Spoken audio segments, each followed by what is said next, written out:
Hey, everybody. Welcome back to Autism Confidential, the podcast from the National Council on Severe Autism. Thanks for subscribing. As you might be aware, we are featuring podcasts this month all about the very important topic of safety for people with autism and for their families, and how we can make the world a safer place for them. Every week, I seem to come across yet another horrific tragedy, usually a drowning, but sometimes other things as well. And we really want to do our utmost to try to bend the curve on this, what I consider to be an absolute epidemic of autism deaths. Today, I think we are incredibly lucky to have two guests who I think are really front runners when it comes to this topic and bringing awareness to this topic and helping families directly as well. The National Autism Association, you may have heard of it, NAA. They are, are you president, Wendy? Is that your? Yes. Okay, so their president is Wendy Fournier, who is here with us today. And then we have Lori McIlwain as well. Lori, your role is? I'm a co-founder. Co-founder. Okay. So I'm sorry that I don't remember everybody's details, but they are incredible leaders in this area. And I am very excited to really just delve into what they can teach us about this epidemic and what they think we should be doing as not just as families, but as a society. So Wendy, let's start with you if you don't mind. Can you tell us, how did NAA become involved in this issue in the first place? We got involved in the wandering issue through a period of time where we were actually experiencing incidents with our own children. They were younger. I'm talking back in 2008-ish was when it first kind of got on our radar, Lori, 2008, 2009. Well, actually, Connor was 7 when he started having major wandering incidents. So yeah. It was quite a long time ago that it got on our radar based on personal experiences that we were having, and then talking to other parents who were saying, that they also had elopement incidents with their children that were dangerous. The one that sticks out in my mind, the one that kind of changed everything for us, was a boy in Pennsylvania. His name was Logan Mitchell-Tree, and he had just walked out the door in the winter. There was he was home with his family. He walked outside in the middle of winter and nobody happened to see him walk out the door. There was a major search that happened. It went over the course of a few days, and then they finally found him frozen in the woods near his home. And it just really hit us so hard. And at that point we started talking about, what can we do to address this? It just doesn't seem like these are isolated events. It seems like it's happening more and more often. And how can we help? So we started talking about the possibility of maybe funding Project Lifesaver, which was a radio frequency tracking device run through police departments that we'd become aware of. And we started looking at a lot of different ways to sort of try and safeguard these kids who were at risk for wandering. And it sort of sent us along this road of advocacy on a huge level. But we knew that in order to get any help, any meaningful help for all of the families that are affected, and there are a lot, we really needed some data to back up what we were saying. Otherwise, we weren't going to get any assistance or attention. So Lori and I went to the Interagency Autism Coordinating Committee in DC, and we did a presentation there at NIH and kind of gave them a heads up of what was happening in the autism community, and that we needed to get some data together because this is similar to what had been happening in the Alzheimer's and dementia community. And there was actually a lot of resources available to people with Alzheimer's and dementia, whether it's tracking devices or caregivers, being on call. And, there's a lot of stuff available to that community, but yet nothing to support the parents who were, literally moving their couch in front of their front door at night and sleeping on the couch because they were afraid their child was going to go out in the middle of the night. So after, this one particular meeting at IAC, we had some conversations with other advocates that were there, and we managed to pull together some funding to do an initial study on wandering that was later published in Pediatrics. And, the data that came out of that was really helpful because it showed that 49% of children with autism were at risk of wandering behavior. And this is something that happened. It was not uncommon, and it was happening frequently. The data was collected via a survey, and there were a lot of questions that we put in there for very specific reasons. Because we were seeing news stories where parents were being accused of neglect. They weren't paying attention. Their child went missing. Their child died. This is not an issue of bad parenting. So for example, one of the questions that we collected data on was, do you also have neurotypical kids, and do they engage in the same behaviors, so that we could show that this wasn't a parental thing. And also, where are these kids going missing from? Is it from home? Is it from school? Is it from a grandparent's house, a babysitter? Because we wanted to take the blame off the parents so that we could show this as simply something that was happening, and affecting people with autism. And then, now can we develop some resources to help in preventing, first and foremost, preventing these incidents from happening, and then how to better respond to the incidents when they do. So how do you specifically search for someone with autism who has gone missing? We've done a lot of work on this issue since then, and Lori has really spearheaded all of it and created these amazing resources that have been developed over the course of many years, that we are now offering, to the autism community, and have been since 2011. Yeah, I recommend everybody listening to this podcast to visit the NAA website, which is really packed with resources, very readable, very navigable, user-friendly, and some just really jaw-dropping statistics as well. I mean, I have two kids with severe autism, and both of them have been subject to police searches, after what I would call an instantaneous kind of elopement. I mean, you say like it's not a parenting problem. It really isn't. I mean, I'm about as vigilant as anyone could be, but you turn your back for a second. I remember I was out with my son at the library, and I went to go literally like look at a book. And I turned around and he was gone. He was gone. And, the police were called, and then they found him like way down the block later that evening. But it was a horrific experience. I was panicked that he was going to cross the street and get hit by a car because, of course, he has no safety awareness at all. Can you tell me more about some of these statistics? How common is this? And does it get better as the children age? We hear a lot about eloping children. We hear some about eloping adults, but it seems to be primarily in children. Can you tell me more about what you found researching this problem? Yeah, Lori, I mean, you're the queen of data. Yeah, sure. So the peak age is age 7. That's what the pediatrics study covered. So we started collecting our own data. And the reason for that is because we did a parent survey, and that was through the interactive, that's now Spark. But back then, they could only survey parents of living kids, 18 and younger. And so we weren't able to capture the mortality side of this. So we started doing our own data collection, and we were able to get a pretty nice sample over a 6-year time frame. And so that showed that these cases and the data have not changed. About 20 average cases a month, about 2 to 3 deaths per month.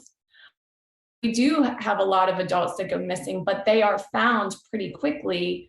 and more often safely, whereas children, you know, especially if they're within that 5 and under age group, found deceased 60% of the time. So that's a huge statistic. And given that a lot of these kids, especially in the underserved populations, aren't diagnosed until after 5, you know, you've got this whole group of kids out there that actually have autism, but are diagnosed with it. So they are searched for differently because the police, you know, first responders don't have that key point, that key information that they need in order to search for those children. You know, a massive problem still ongoing, and it is getting better in terms of you know, agencies, law enforcement agencies, search and rescue knowing to search water first. So we've been able to really repeat that, get it out there. We've done a lot of training. We work with the Center for Missing and Exploited Children, and we have a hashtag search water first. So if you want to look at that on Facebook, you'll see a lot of the cases that are out there, not all because Facebook doesn't keep them all, but you can see the rescues, you can see the cases that ended in tragedy that we see so often, and you can see the faces of these children and their families that have gone through this time and time again. So we have found that drowning is responsible for the vast majority. In our 6-year study, we included as well. We looked at cases that ended in fatality, as well as cases that were non-lethal. And what we found was drowning accounted for over 70% of wandering related deaths. And what percent? I'm sorry, I missed that. Over 71% to be 71% were drowning. 71%. And then, so if you look at other data, when they're just looking at children, that number is going to be higher. When you include adults, you're going to see a lot more traffic related deaths. So, you know, my son, that's the biggest risk is traffic related death or injury. So that's at about 18%. The other problem with adults that we don't see too much in is, you know, mistaken home invasions. So within that sample, there were adults that had died because of asphyxiation or being shot because they were a mistaken home intruder. Yeah, my son used to just run into people's houses. Just we'd be out for a walk, like literally just like, oh, let's go for a walk, Johnny. And then the next thing I knew, he was darting straight into somebody's front door. Like, you know, and it's amazing. I hear these stories all the time where, you know, a kid will have an obsession, for example, with something in somebody's garage, you know, and they'll break into the house to get into the garage or whatever. I mean, it happens all the time. I mean, I want to ask about something that I find very troubling, which is, and we know the internet is a very weird place and an alternate reality, but we still get parent blaming. We still get, oh, your child eloped from your house because he wanted to get away from you, right? Or because you didn't teach him, or because, you know, he was seeking something important to him. Like it wasn't a dangerous behavior. It was like an intentional behavior trying to find himself or something like that. I mean, we hear all kinds of craziness. I mean, what do you guys hear? What kind of nonsense do you come across and pushback do you get when you try to raise awareness? We do get that. We've gotten that quite a bit. We have data. We just use data. So like Wendy was talking about, we did have that in the study design, for the one that was released in pediatrics. It did ask about siblings, right? So the study found that children with autism were 8 times more likely than their siblings to wander or elope. In our data collection, we actually took, you know, data from outcome cases. So we were able to scour all of these searches, actual searches and actual cases. So we were able to see where they went missing from and under whose care, and capture that data point. And it was a 45 to 55 split. So non-parent 45%, parent 55%. On my case, my son's case, it was always from school. So I kind of got hit with that as well, but hey, it's just, you got to find a better school. You got to find better teachers. Well, it happened from 3 different schools. So it wasn't a bad teacher problem. And let me be clear, there are bad apples everywhere in every category. So there are going to be some bad parents and there are going to be some bad teachers. But most of the time, people are blindsided by this issue, or it's happening so frequently, so quickly that you don't even have a chance to respond. And a lot of these cases that we studied over a 6-year time frame happened overnight between 9 p.m. and 9 a.m. while people were sleeping. Yeah, and we talk to families all the time who have installed any weight when. Oh, I'm sorry. I think we cut out for just a little bit. Sorry. But yeah, talking about overnight, like, we have families that have installed every kind of device on their windows and their doors, right? And monitors and cameras and an extra fence, and their kids will still manage to elope. It's quite extraordinary. I mean, we had to put all kinds of locks on our door here, right, to keep our son inside. And that also gets criticism. I mean, right. You can't win. What we found when we were starting this whole thing was, why aren't caregivers of those with Alzheimer's being questioned? Like, why is it that there's just two? This is a similar problem with similar outcomes, but there are 2 sets of rules and basically a double standard. So we really, when parents are blamed and they do get arrested, we have sent letters and advocated on behalf of parents. Sometimes the parents did, absolutely know their child or harm their child. That's very rare.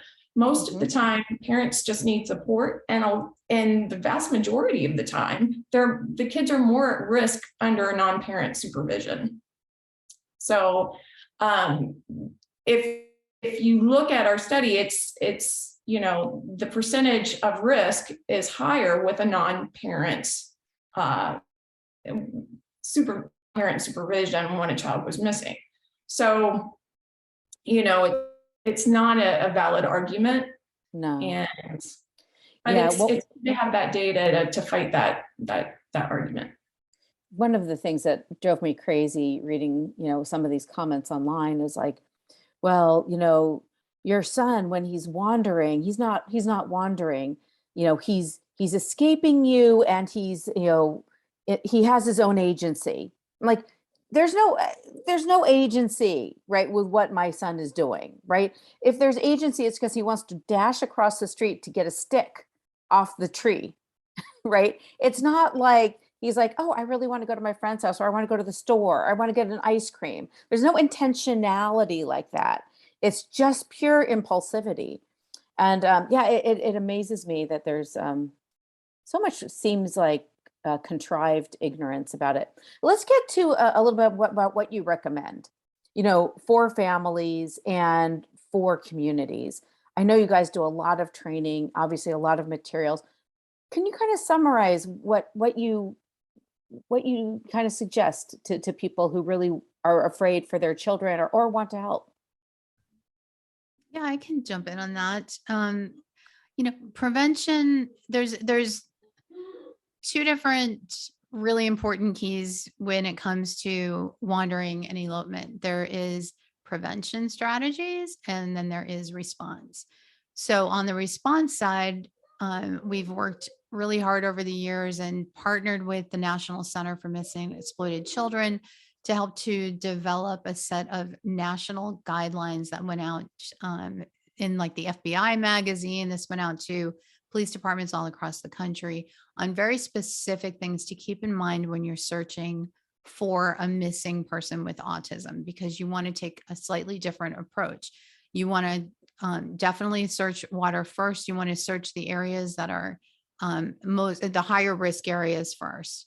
And you want to keep in mind certain triggers that this particular individual may have. So you might be searching for someone who is really afraid of dogs. So you might not want to use search dogs on that particular mission. Or someone who is afraid of sirens, or you might be searching for someone who loves fire trucks, right? So you might want to bring fire trucks in on the search and have the lights going and have the sirens going. So it's really about teaching law enforcement personnel little tricks that they can use to help the likelihood of finding this person as quickly as possible. And then there's, what we feel is the most important part, which is prevention. And that's breaking things down into, why are these incidents happening? What are the potential triggers? What can a family do to subvert those triggers to try to prevent them from happening? What can we suggest as far as safeguarding the home so that the child does not leave without somebody knowing that they had left? So on the prevention side, we have a ton of resources that have been developed over the years. And, everything is on our website. It's all free downloads that people can get. And some of the things that have been most effective, number one is like door and window alarms. And we include those in our Big Red Safety Box program.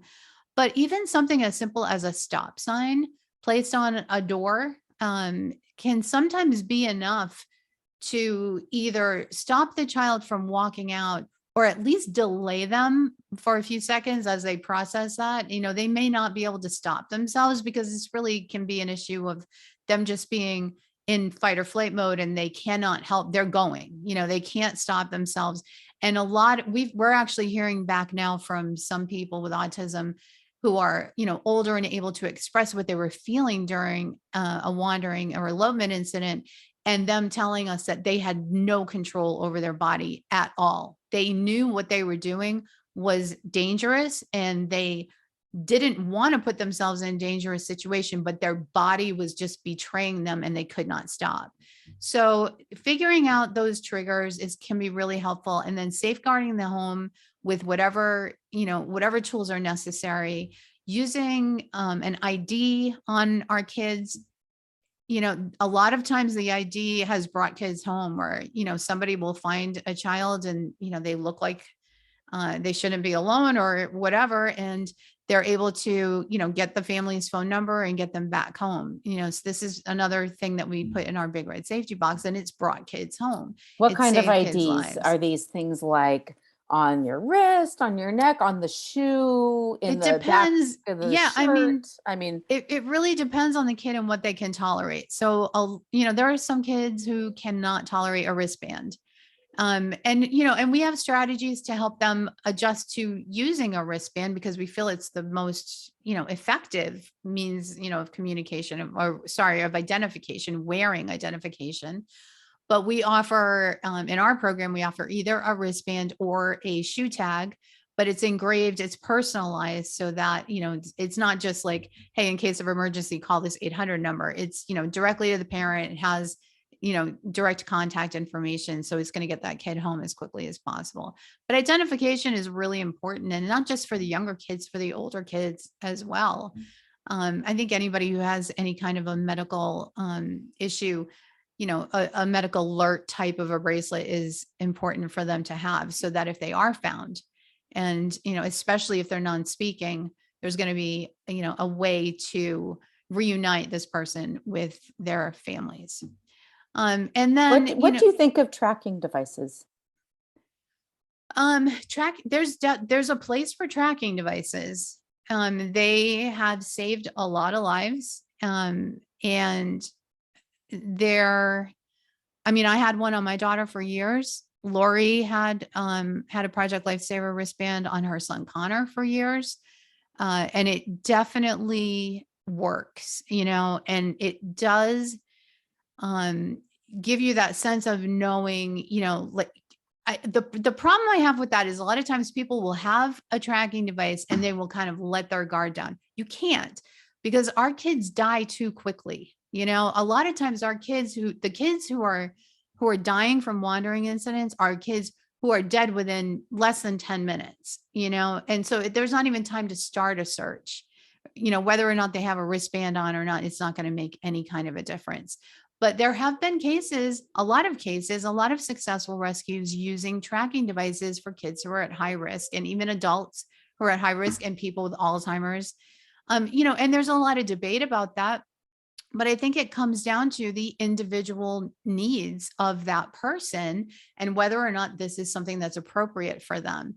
There's debate within the autism community. There was a lot of pushback when we were trying to get Kevin and Avante's law passed, because that did involve funding for tracking devices that police departments could get. And, you know, there was a segment of the community that was saying, you know, this is a total invasion of our autonomy and our privacy. And they're going to, you know, just because you have an autism diagnosis, they're going to slap this wristband on you and track your every move. Well, that is not and has never been the case. It's a voluntary thing for people who really need it. And it can be absolutely, it is life-saving. There are thousands of recoveries that have happened using a tracking device. I do not, you know, I have a problem with the current GPS tracking devices because these are popping up and have been over the years all over the place. Everybody wants a GPS tracking device that, you know, all these manufacturers, and they're telling you, you know, you put this on your kid's going to be safe. You're always going to know where they are. You can find them immediately. And the ones that we've tested have not been impressive at all. You rely solely on the parents to do the actual searching, and the technology isn't reliable. They're not waterproof. You have to take them off to charge them. When they're charging, your kid's not protected. So there's a lot of pros and cons. And we do have, you know, if somebody wants to do some research on that, we do have information on our website on tracking devices as well. But I think in an appropriate case, absolutely, I support the use of tracking devices. I didn't mean to cut you off because but I had to ask that question. So we're getting close to the end of our time here, but let's say, you know, you're an advocate in the community and, you know, you see this problem. What advice do you have for someone who just wants to do something on more of a community-wide basis? I mean, one of the things that Lori worked really hard on is a toolkit called Meet the Police. And, you know, I think on a community basis, and I think in the autism community itself, I think it's really important to introduce our kids to our local police departments so that the officers in your community know who they are. And Lori, do you want to talk about the toolkit that we have for that? Sure. Yeah, you can go to our website, nationalautismassociation.org, and just, you know, under safety, there's going to be a Meet the Police toolkit that you can download. And it provides instructions. It also includes information that you can give to the police, but more importantly, a sheet that introduces your child. We recommend that you go and introduce your child directly.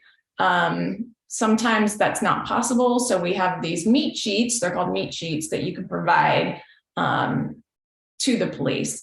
But there's other things that you know, advocates can do as well. I mean, we have our Be Ready toolkit, which is, it has lots of information. There's toolkits for schools, teachers, and first responders.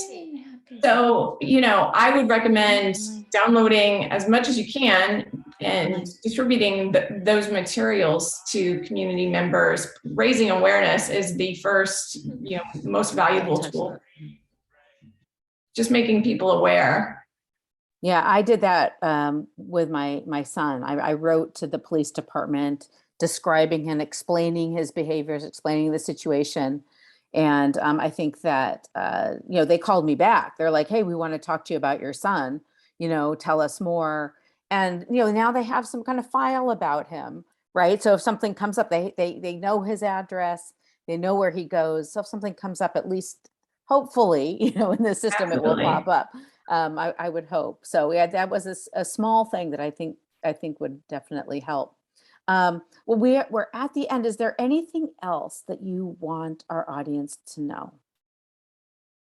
We have a medical diagnostic code for wandering. So that's important. There's information about that within our toolkit. If you want to go to our website, or you can write me, Lori at nationalautism.org.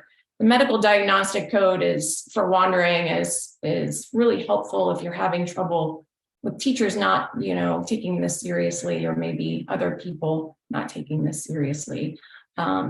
So that's another, tool that most people don't know about, but that's out there and available. Does it help get services paid for in any way? Sometimes, yeah. I mean, it can help in an IEP meeting when you're saying that, your child is at risk of wandering and they need a one-to-one. If they have this medical diagnosis code, that's definitely helpful as far as backing up what you're saying you need in that IEP. But yeah, I think it's really important. And there are some families who have actually been able to get Medicaid approval for funding tracking wristbands. Very good. Well, ladies, I'm so very supportive of what you do. And, as someone who's been in that panicked parent's shoes more often than I want to admit, these measures are just immeasurably important. I really commend you, and I thank you, and I will make sure that this gets out there. And I also will put in the show notes, links to your website and anything else that might help our audience. So thank you so much. Let's keep in touch. Let's have you back to talk about other things next time. Happy to talk anytime. This isn't the Jill. only thing you guys do. Right. Okay. Thank you guys. Thank you.